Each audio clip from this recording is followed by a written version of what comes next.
Bonjour à tous et bienvenue dans notre débrief Motohack suite au Grand Prix de Thaïlande.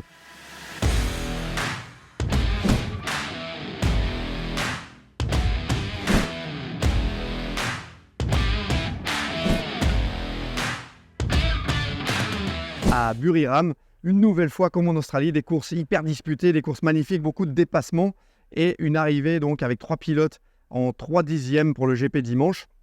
Alors les circuits d'Australie, donc Phillip Island et Buriram, complètement différents. En Australie, il fait frais, on a un circuit qui tourne principalement à gauche, avec très peu de freinage appuyé, c'est tout du lancé.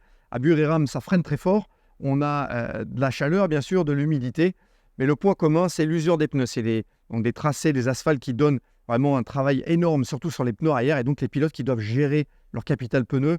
Et ça nous offre des courses magnifiques, des courses serrées et de grosses bagarres. Donc, comme on avait vu en Australie, Johan Zarco exceller sur cette gestion et finir la course en beauté. On a vu un Martin qui a gardé du jus, qui a su contrôler la course donc de dimanche, qui a su réagir au dépassement musclé de Brad Binder et qui finalement va l'emporter. Donc, avec beaucoup de pression, en plus, Jorge Martin, c'est un pilote qui a beaucoup de vitesse, ça on le sait, hein. Il a toujours eu en fait cette vitesse pure, même dans les catégories inférieures. Et là, vraiment, avec sa Ducati, il est, disons, dans une phase où il est extrêmement vite et c'est lui vraiment qui survole, hein. C'est lui qui a la vitesse. Par contre, il avait commis ces 2 erreurs, donc à Mandalika, une chute, alors qu'il était 3 secondes en tête. À Phillip Island, un mauvais choix de pneus. Et donc là, il y avait énormément de pression pour Jorge Martin. Il a dit, il n'a pas dormi pendant 4 nuits, Jorge Martin. Mais il a réussi donc le week-end parfait, la pole position, la victoire en sprint, la victoire sur le GP. Il réduit l'écart au championnat à 13 points. Et Pecco Bagnaia qui peut se faire du souci. Jorge Martin qui est maintenant le favori pour gagner le titre. Pecco Bagnaia qui a connu un nouveau week-end assez difficile. Il est monté en puissance petit à petit sur le week-end, comme il le fait d'habitude, mais il a connu une course sprint difficile où il n'a pas trouvé son rythme en début de course. Il va finir 7e. Pour le GP, il a su rectifier le tir. Il a d'ailleurs bénéficié de l'erreur de Brad Binder qui a été un petit peu dans le vert dans le dernier tour et qui a donc été rétrogradé d'une place. Pecco Bagnaia qui finit donc 2e, des points hyper importants pour le championnat. Mais ça va être très difficile pour lui. Et ça, il en a bien conscience puisque Martin, il est extrêmement vite. Alors, ce qui pourrait peser dans la balance, et on espère que ça ne va pas peser dans la balance, Martin a récupéré une pénalité pour des pressions de pneus inférieures à la limite, donc qui est 1,88 bar, qui doit être respectée pour 50% de la durée du GP. Martin qui a écopé d'une pénalité. Alors, cette pénalité, pour la première pénalité, c'est un avertissement. Mais la deuxième pénalité, s'il y a une nouvelle infraction, c'est 3 secondes donc, de pénalité sur l'arrivée du temps de course. C'est une pénalité qui peut peser dans la balance au championnat et qui peut poser des problèmes à Jorge Martin. Donc ça veut dire que son team, maintenant, ils vont vraiment être obligés de prêter une attention particulière et peut-être d'aller un tout petit peu plus haut en pression de pneus, ce qui pourrait le pénaliser en fait sur la durée d'un GP, comme à Sepang par exemple, où il va faire très chaud.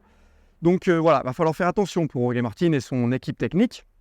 On sait que les pénalités sont appliquées puisque Aleix Espargaro, lui, a eu sa deuxième pénalité en fait pour les pressions de pneus et a lui donc écopé d'une pénalité de 3 secondes et a été rétrogradé sur le GP. Donc voilà, il va falloir faire très attention pour Martin, mais la balance pour moi est toujours de son côté. C'est lui, à cause de sa vitesse et à cause de sa consistance maintenant, donc, qui est vraiment le favori pour le titre de champion du monde.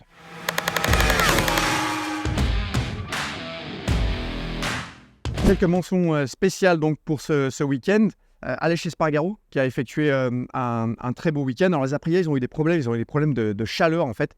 Ils ont un problème de flot d'air sur la machine quand ils sont sur les GP qui sont très chauds. Donc quand ils sont couchés en fait, ils ont un espèce d'air chaud qui reste dans cette bulle où leur tête est en fait et ils n'arrivent plus à respirer, les pauvres pilotes. Donc on a eu Aleix Espargaro qui est rentré au box après le GP en disant qu'il a cru qu'il allait mourir, c'est ses mots, hein. Maverick Viñales qui a dû s'arrêter en fait pendant le GP parce qu'il ne voyait plus rien et il commençait à tomber à moitié dans les pommes. Et Raúl Fernandez qui lui faisait une belle course aussi sur son Aprilia, qui était dans le top 10, qui a dû rétrograder, donc il finira finalement 15e à cause de ce même problème de chaleur.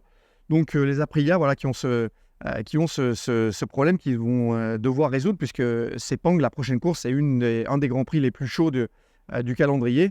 Ils ont cherché des solutions, ils ont mis en fait une entrée d'air sur le spécial donc, pour ramener de l'air dans l'espace de cockpit, mais ça ne suffit pas. Donc voilà, chez Aprilia, on a fait un beau week-end avec Espargaro, mais il y a des problèmes à résoudre pour le futur.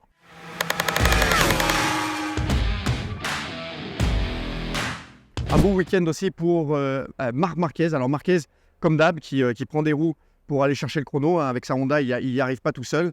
Il a d'ailleurs écopé, ça a failli être une grosse punition pour lui, puisque quand il était derrière Martin rentre au stand, il coupe un peu le signe donc, qu'il y avait pour rentrer au stand.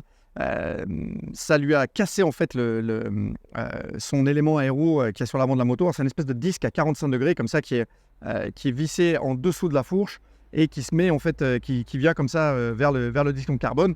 Donc ça c'est une pièce en fait qui est assez coupante, qui peut être tranchante. Heureusement, Marc Marquez l'a récupéré sur la protection de son épaule à droite, mais imaginez s'il avait pris dans le coup, ça aurait pu être un désastre. Donc voilà, Marc Marquez qui l'échappe belle et qui fait un week-end magnifique, qui va se qualifier 8e, 4e en sprint, 7e en course, donc loin devant tous les autres pilotes Honda. Donc chapeau bas à Marc Marquez pour ce week-end.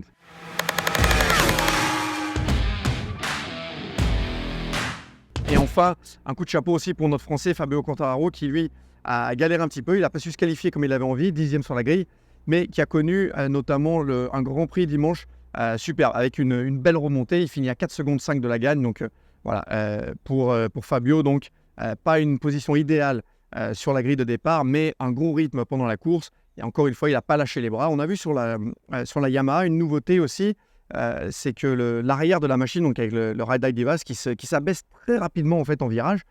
Donc ça, je pense que c'était une Evo qui est arrivée du côté de Yamaha. Donc Yamaha qui continue à travailler pour améliorer la performance, mais comme on le sait, comme toujours, hein, il manque de chevaux pour essayer de doubler en course. Donc c'est à chaque fois une mission difficile pour Fabio, qui une nouvelle fois n'a pas baissé les bras. Félicitations Fabio.